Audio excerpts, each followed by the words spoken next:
In this disaster, 13 persons were killed and 70 wounded.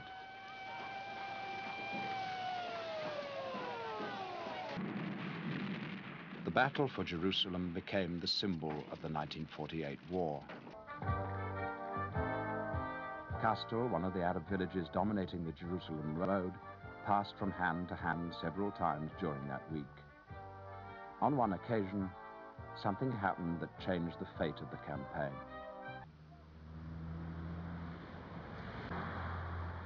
Following this victory in the Judean hills, the first Jewish convoy proceeded to Jerusalem, laden with ammunition, provisions, and reinforcements.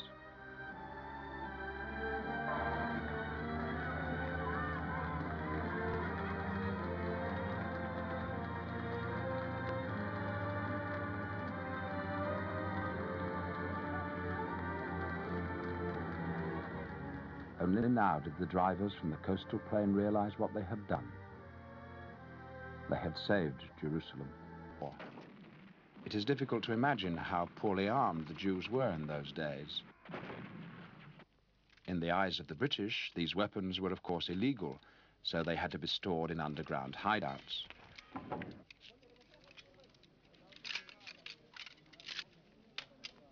Not only Britain, but even the United States and all other Western countries imposed an embargo on arms to the Middle East. Salvation came in March 1948 from an unexpected source. Czechoslovakia, acting on Moscow's orders, supplied an arms shipment of unprecedented size, which enabled the Jews to launch their first offensive, aimed at breaking Abd al-Qadir's siege of Jerusalem. On April 16th, the United States called for a special session of the UN General Assembly. The United States would heartily support. The Americans indeed sought to replace the partition of Palestine with a UN trusteeship, meaning simply to prevent Jewish independence. Can be found to support them. It is somewhat ironic to note that the Soviet delegation headed by Andrei Gromyko came to the UN with instructions from Stalin to support the Jewish state. Позиция Соединенных Штатов, как она изложена в только что представленных нам предложениях,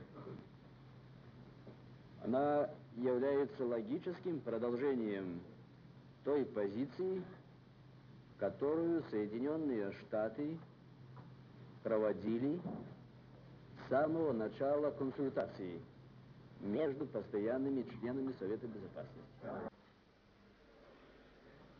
The British administration will leave Jerusalem within a fortnight, and very shortly afterwards, the last of the British troops will be out of Jerusalem.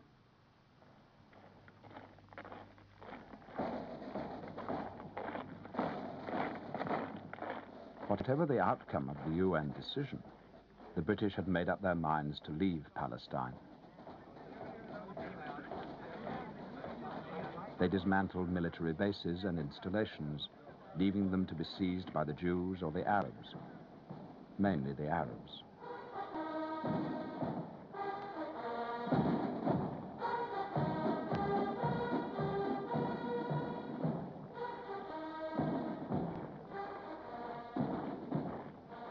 Several units bid farewell to the population with parades. This was another strange, surrealistic scene, as war raged all about and people were being killed.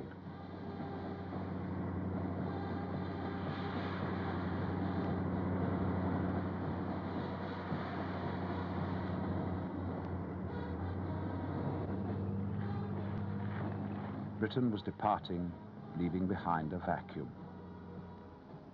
Palestine was the only British-administered area in which government was not transferred in an orderly fashion to the local inhabitants.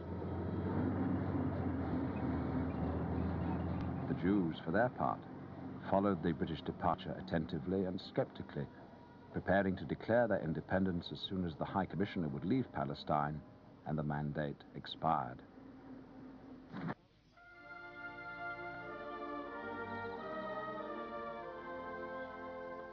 On May the 14th, at 8 in the morning, the High Commissioner, Sir Alan Cunningham, reviewed a guard of honor at Government House in Jerusalem.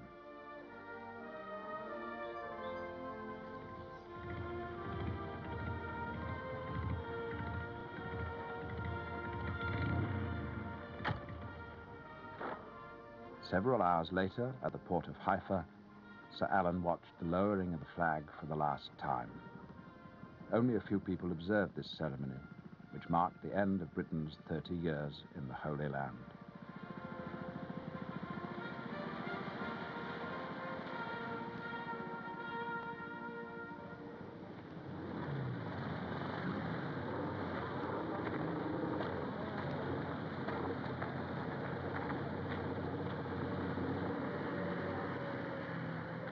On that same Friday afternoon, 5th of ER 5708, May the 14th, 1948, David Ben-Gurion arrived at the Tel Aviv Museum building.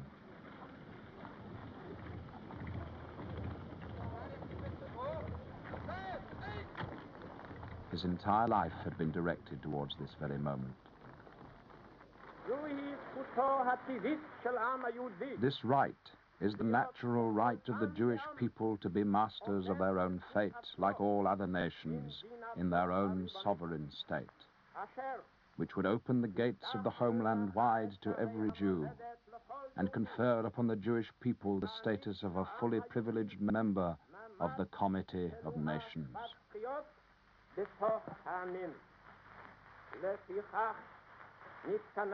Accordingly, we members of the National Executive, representatives of the Jewish community of Eretz Israel and of the Zionist movement, are here assembled on the day of the termination of the British mandate over Eretz Israel. And by virtue of our natural and historic right, and the strength of the resolution of the United Nations General Assembly, here declare the establishment of a Jewish state in Eretz Israel, to be known as the State of Israel.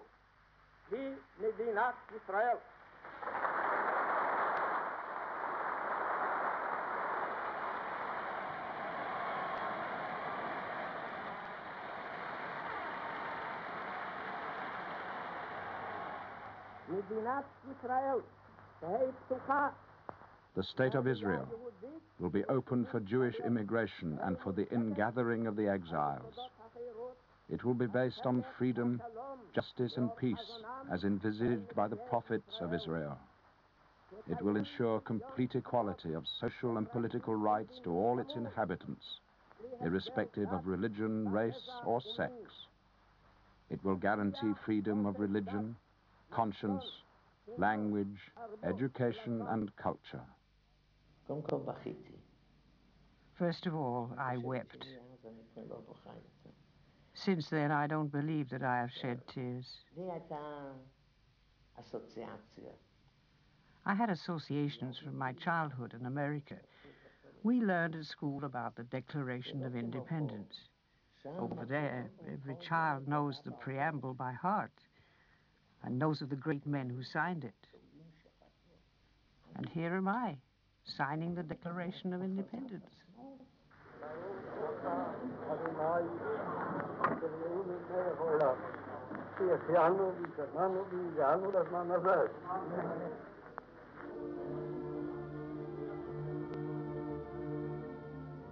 This is the original historic recording of Hatikva, the Jewish national anthem, played by the Philharmonic Orchestra at the conclusion of the independence ceremony.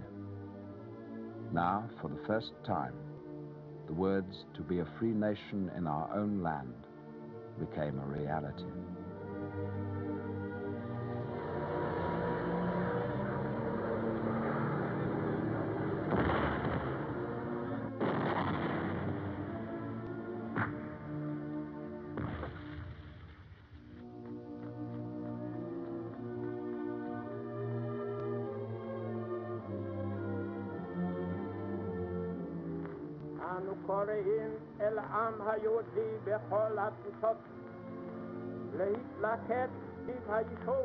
We appeal to the Jewish people throughout the diaspora to rally round the Jews of Eretz Israel in the tasks of immigration and upbuilding, and to stand by them in the great struggle for the realization of the age-old dream, the redemption of Israel.